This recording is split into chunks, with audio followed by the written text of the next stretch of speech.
আসন্ন শারদীয় দুর্গাপূজা উদযাপন উপলক্ষে জেলা প্রশাসকের সম্মেলন কক্ষে প্রস্তুতিমূলক সভা অনুষ্ঠিত হয়েছে।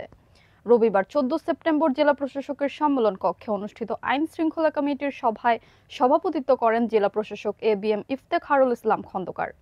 বিপ্লব তালুকদারের রিপোর্টে বিস্তারিত। আসন্ন শারদীয় দুর্গাপূজা উদযাপন উপলক্ষে খাগড়াছড়িতে জেলা প্রশাসকের সম্মেলন কক্ষে প্রস্তুতিমূলক সভা অনুষ্ঠিত হয়েছে।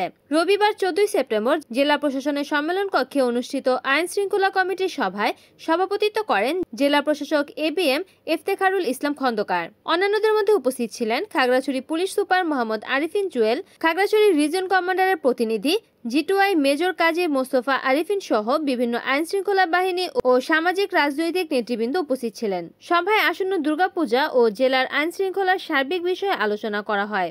এছাড়াও বর্তমান পরিস্থিতিতে কোনো ধরনের অপ্রীতিকর ঘটনা যাতে না ঘটে সে বিষয়ে নিরাপত্তা বাহিনীর প্রতি বিশেষ জোরদার করেন। সম্প্রীতির বন্ধনে সকলকে এক হয়ে চলার আহ্বান জানায় বক্তারা।